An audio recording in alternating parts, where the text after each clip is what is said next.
এইরকম ক্রিস্পি পিঠা দেখেই মন ভরে যায় আর খেতে তো ভীষণ মজাদার। আসসালামু আলাইকুম everyone, welcome back to my channel.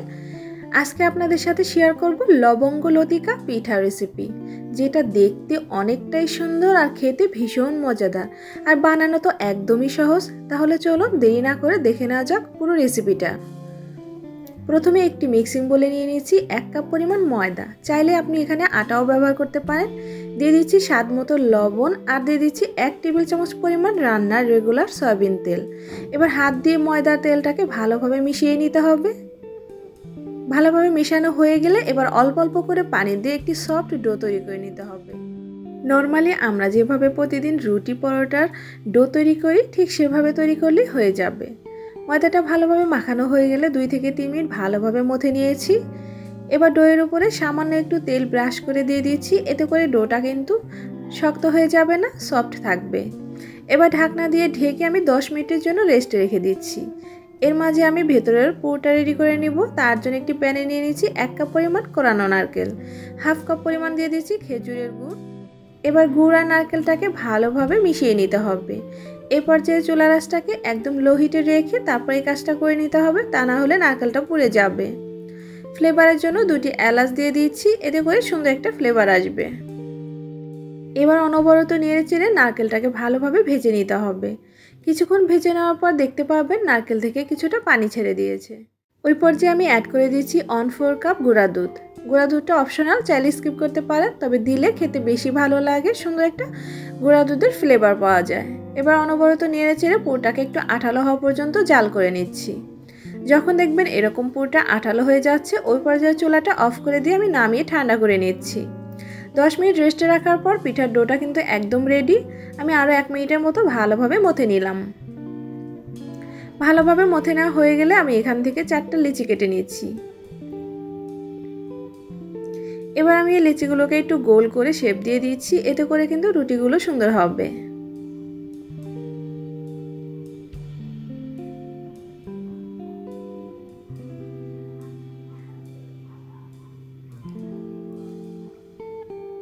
এবার আমি একটি লিচি দিয়ে আপনাদের একটি পিঠা তৈরি করে দেখাবো।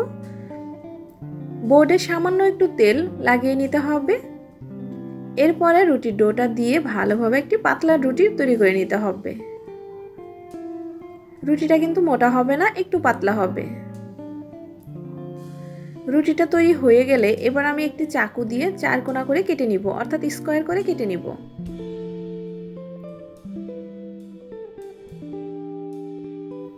স্কোয়ার করে কেটে নেওয়া হয়ে গেলে এবার আমি পিঠাটা তৈরি করে নেব। প্রথমে এভাবে কোনাকুনি রুটিটাকে ভাঁজ দিয়ে দিতে হবে।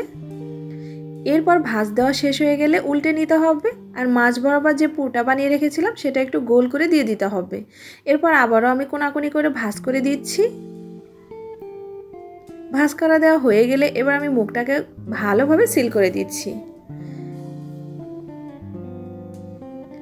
ভালোভাবে সিল করা হয়ে গেলে এবার আমি আবারও উল্টে নিচ্ছি আর উল্টে নিয়ে প্রথমে যে ভাঁজগুলো দিয়েছিলাম সেই ফুলের পাপড়িগুলো আমি একটু আলাদা করে নিচ্ছি। দেখতেই পাচ্ছেন কতটা সুন্দর লাগছে এই লবঙ্গ লতিকা ফুল পিঠা, দেখেই কিন্তু মন ভরে যাচ্ছে আর খেতে কিন্তু অসাধারণ ছিল। মাঝখানে আমি একটি লবঙ্গ দিয়ে দিলাম।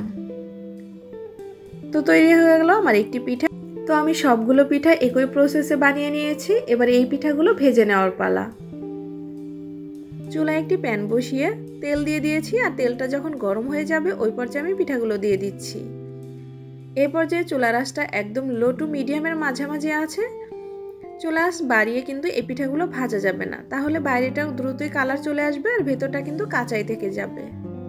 তাই একদম চুলা আঁচটাকে লো হিটে রেখে তারপর এই পিঠাগুলো ভেজে নিতে হবে।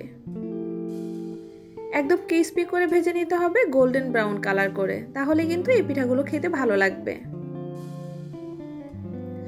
যখন দেখবেন এরকম গোল্ডেন ব্রাউন কালার চলে আসছে ওই পর্যায়ে তেল ঝরিয়ে তুলে নিতে হবে। আর এই পর্যায়ে এই পিঠাগুলো কিন্তু খুবই ক্রিস্পি হয়েছে, তাই ক্রিস্পি করে পিঠাগুলো ভেজে নিতে হবে। একটু সময় নিয়ে এই কাজটা করে নিতে হবে। আপনি যদি ক্রিস্পি করে না ভাজেন তাহলে আপনি যখন এই পিঠাগুলো শিরায় দিবেন তখন কিন্তু খেতে ভালো লাগবে না। তো বাকি পিঠাগুলো আমি একই প্রসেসে ভেজে নিচ্ছি।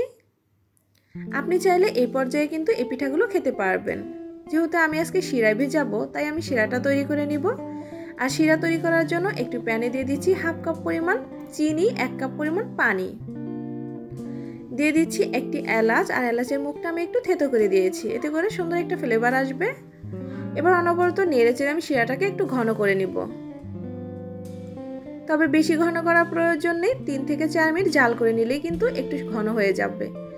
এ পর্যায়ে চুলাটাকে বন্ধ করে দিয়ে আমি পিঠাগুলো দিয়ে দিচ্ছি, আর পিঠাগুলো 15 থেকে 20 সেকেন্ডের মতো এপিট ওপিট ভালোভাবে ভিজিয়ে নিচ্ছি। একদম ভিজিয়ে রাখা যাবে না, তাহলে কিন্তু পিঠাগুলো ক্রিস্পি থাকবে না।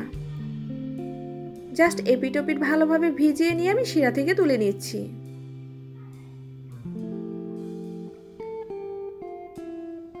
এই পিঠাগুলো দেখতে যেরকম লোভনীয়, খেতেও কিন্তু ভীষণ মজাদার।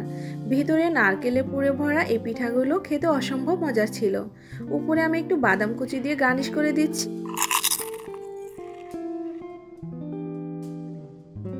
রসে ভরা এই লবঙ্গ লতিকা পিঠাটা বানানো একদমই সহজ, আর খেতে ছিল ভীষণ মজাদার। চাইলে আপনি ঝটপট বানিয়ে নিতে পারবেন বিকেলের নাস্তায়। আশা করছি আমার আজকের এই সহজ রেসিপিটি সবার কাছে ভালো লেগেছে। রেসিপিটি ভালো লাগলে চ্যানেলটি সাবস্ক্রাইব করে নিয়মিত চ্যানেলের সাথেই থাকবেন। বেশি বেশি লাইক, শেয়ার, কমেন্টস করবেন। সবাই ভালো থাকবেন, সুস্থ থাকবেন। আজকের মতো এখানেই বিদায় নিচ্ছি। আল্লাহ হাফেজ।